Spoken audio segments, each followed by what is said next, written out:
They'll be calling you a radical. Hi, Kevin Blanch. I'm going on my annual trek that I make. As you guys know, I talk about my nuclear vagina, which is set here, my nuclear triangle. Well, this I call my environmental art four corners. I grew up here on the ancient lake floor. This is my home, this is my place, this is the easy one. As we have four incredible, iconic pieces of environmental art. This is the one I'm going to start with, as it is on, this is right on I-80. Millions pass, they have no clue, no rhyme, no fucking reason what this is. They're fucking pathetic, what we've done to the fence they put around this is a beautiful metaphor to what we've done to art in Utah. Talk about fencing in, we not only fenced it in, we fenced it out. As then I'm gonna go over to the sun tunnels. Miss Novak, who by the way, I believe she's still alive in Manhattan, as I was in Manhattan, as she paid homage to Smithson as they toted the island around the island. It was great, it was so magnificent. Then, of course, the jetty. Of course, then, my fourth one over there where I live, wait till you see this. That's the one no one's seen, you're gonna see it. As these spots, this is the easy one, right on I-80. The other one, Novak's, that ain't so hard to get out there. The jetty, I have to hike, but I have a few other spots and I'm gonna do these vistas from that I have to hike literally 10 miles to get at. Where the wild horses are, where the tundra swans come through, spots and vistas that have been seen by hardly any eyes in the history of man. Literally, no bullshit, no bullshit. Some of the most obscure, beautiful, magnificent landscapes on earth. Nobody lives for thousands of miles. Right here in the United States, I'll show you spots that very few man has ever set.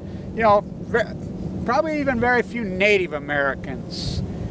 We're gonna hike out there and I'm gonna do this and I'm gonna show you these things. And I wanna talk a lot about my cancer as this vlog and this blog of mine as it's evolved and how I've gone forward is every time I get a little lackadaisical in my fight with AML leukemia, as I get leukemia after my Fukushima rants, as I started painting and writing in what I call the nuclear vagina, the nuclear triangle, the atomic freaking... I've been painting in that genre probably since, well, the 70s. You know, I have stuff from when I was a kid. You know, people know me from junior high and high school. I designed the yearbooks, the freaking government. But they know my art was like, whoa, whoa, this guy's freaking nuts. This guy's crazy. But my first art that I started to do of post-ignorance was in 1995. The first painting I did in 90, and I absolutely, that's my favorite piece that I've ever freaking done. It took me a year to do that piece. I didn't term it and name it post-ignorance until 4 years ago. A little over 4 years ago is when the light went on what the name of this is, this art genre of mine. Well, this spot right here is so iconic to that. In the 90s, this spot by him, Mormon, not Mormon, Mormon, who grew up in Iraq, and I know the metaphorical significance to this. Oh, do I know? He knows. These fucking morons have no clue. But I think it's beautiful and spectacular that he put it here, not just because of this vast, incredible, wide open landscape, which is so beautiful, and I'm going to show you the even more beautiful places where no one's seen, no one, you can't get there, there are no roads, where the wild horses roam. As I like to quote that sign from the Misfits right there, as I grew up in that dynamic, that's my home, my spot.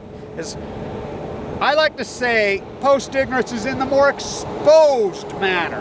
If you're an artist, you're an activist, or you're fucking somebody just sitting around on the couch in your basement and things, as I've been asked to do these Skypes, I bet I've been asked over 100 times by different news organizations, whatever time, Kevin, we'd like to do an interview with you, whatever, can you set up Skype? I don't fucking Skype. And you all, there's nothing more pathetic. Nothing more pathetic. You called you're an expert.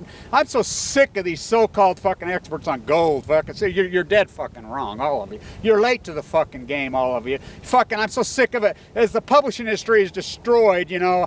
Jeffrey Toobin, the expert on the fucking Supreme Court. Wow. And if you don't, I back up everything I say. I back up everything I say with my own content. Jeffrey Toobin, the expert on the Fed. Really? Or excuse me. The expert on fucking the Supreme Court. Just look at his fucking videos at CNN when Dominic Strauss-Kahn was perk walked, which is so grotesque. Then watch mine. What did I say that day? She's lying, she's lying, she's lying. The guy's not guilty, she's not guilty. You know, he's got him fucking locked up, fucking sentenced, put a fucking way, but he's a pathetic fucking moron. Anybody who has the name of Timothy and Jeffrey, who calls himself an artist or writer, the public is fucked up. And why am I putting all this content out? I would never put this content out. I've given my brain away for free. I'm giving my whole story away for free. Why? Why? Because I'm afraid of dying. Because I got leukemia and I was in that hospital, and I know,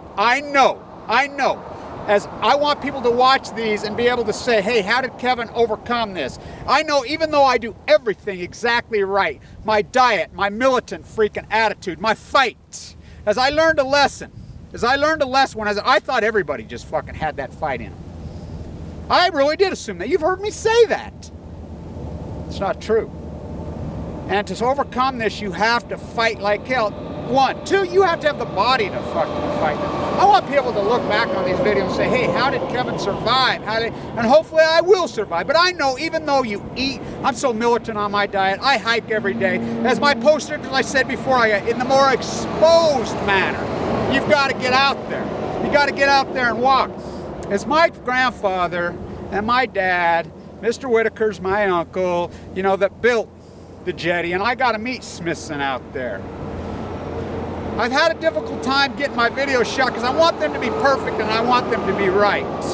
As when you Skype, that backdrop, to all you vloggers and bloggers, when you do a video, the things that are behind you, the vistas, that is the fucking new power of YouTube. It says more than the words coming out of your mouth. People don't get that. You know what kind of fool you look like? You know how pathetic you look like when you're Skyping from your basement and call yourself an expert? It's fucking grotesque. It's ridiculous. I tell you, want a fucking interview? Come out here and we'll go to some of these secret atomic fucking places that I fucking know, and we'll use those for the backdrops, and we'll do those for fucking interviews. As I got to meet Smithson, and I think it had such a powerful influence on me. I look back, as you guys heard me say over and over, I had 1970 in my head, 1970 in my head all year. So much 1970's been in my head. Then I was a huge Orioles fan when I was a kid. Ooh, them Orioles are going to make the playoffs for the first time in 20 years. I'm going to show you these spots. This right here, Utah took this piece of ground as he donated it to the state of Utah. And they were going to make an environmental art park. I was so gung-ho, I was so fucking happy. I've submitted mine. I have a really cool environmental, it is from that painting of mine that was done in 95, 96. I submitted it, I had the backer to build it, and the whole freaking, it was a done deal, and this was a done deal. This was going to be an environmental art park. I was so excited. The legislature went forward. Everything. It shows you what's happened in the great conservative movement and the evolution. The neocons took over and just smashed down any fucking art. It was a done deal here. Our state legislature, fucking neocon nutcases, axed it. Put a stop to it. This great fucking lake on the bottom floor, and if you want to get an idealism, you know, like I said, the Misfits, that vista is so beautifully, the video photography. As I want to let you guys know something. I got a contest going. And it's called Winners and Losers. I'm going to make a fucking video in the context of winners and losers. In that context of winners and losers, I'm going to name I want it 1 hour and 55 minutes. It's going to be called Redford Put This in Your Fucking Film Festival. As he's transplanted, he's a fucking elitist now. Fuck him. as they turn into fucking elitists. These inherited wealth motherfuckers have all migrated up there. My people, whatever, fuck them. They are not. How can you be an artist? How can you be a commentator? How can you be anything when you've been sitting on your couch the whole time chasing money out? You have to be in the more exposed. I've spent my life in the more exposed manner. The doer, the creator, the fucking giver, the fucking plaster with the hucket trowel in my hand all over these fucking vistas. As I say, as I step back like Malay and view from the broader perspective, it has to be from the more exposed manner. It has to be from the doer manner. You are not artists. You are not artists. You are nobodies. Fuck you, Redford. As I'm going to hold this contest and I'm in the context of winners and losers. And if nobody participates, that's fine with me. I'll win my own fucking contest. I want it to be 1 hour. I want all my videos, all of them are original content. I've been very good at doing nothing but original content. Nothing but original content. I want to crop so much of it out and string together a documentary in the context of the nuclear triangle, the nuclear vagina, the ballads of cement, all of it. All of my one-liners, cordial conversations are dangerous, passion tell you much get arguments, science fiction, economics, over and over again. You people that have watched. I want to put one together. 1 hour and 55 minutes of cropping. And winners and losers. There'll be no winners, there'll be no losers. As I have always known this my whole life, that you take so much more from losing than to be a winner. And what we have contemporized as winning and losing in this society is fucking pathetic. This win at all fucking costs. Hairspray, cheat, lie, and fake fucking, just get fucking money. We don't care how you get it. Lie, cheat has been contemporized. That is the commentary. That is the post-ignorance fucking, that is the ignorance genre. This is the post-ignorance genre. That is not winning. That is not fucking winning. That is losing. Losers are winners and winners are fucking losers. You are fucking losers. Fuck your money. Your paper pieces of fucking shit that are worthless anyway. Your pile of gold shoved in your fucking safe in your bag. Fuck you. Fuck, you're fucking losers. As you take so much more from, in order to be the fucking winner, you have to fucking lose. And I fucking learned this more than ever. As it's been said, she lost her fight with cancer. As I've watched so many people so-called lose, they don't lose. Those are the fucking winners. That old cliche, it's not the destination, it's the journey, is so fucking true. You cannot fucking be a commentator, your journey from the couch, or grow up in some elitist fucking family and fucking just fucking ride their coattails and their names, call yourselves a writer, you're pathetic fucks. You are no fucking artist, you will never be. As my father used to use the one-liner and say, boy, you're way too pretty to have a fucking opinion. I know what he meant. As Clyde Cooley used to tell me, Kevin, you can never be a great, sophisticated fucking success until you're at least 50. It takes that long in the fucking trench. I've been in the fucking trench, and I've watched these people. They did not lose. These battlers of leukemia did not fucking lose. They win. They win. These beautiful, incredible females with their bald heads and their beautiful, perfect skin as they fight. I've never seen anything like it. I thought I knew epic fights. Oh, I've watched, I've been so heartbreaking over and it's taken my humanity to a fucking scale that I never knew could even fucking exist. As I live to tell, I fucking have been militant, and I will stay militant every time I get lackadaisical, and I'm going to show you these beautiful vistas. And let's put together a 1 hour, 55-minute documentary. It's going to be named, and I have video named that. Redford, put this in your fucking film festival. I know what this means. These morons don't. It has serious Muslim Mormon connotation. That's why he did it here. The Mormon Muslims are so tied together. I love how you can support fucking bombing them when they are our brothers and sisters. Oh yeah, I'm a fucking Mormon. They still count me. They only count me when they need me.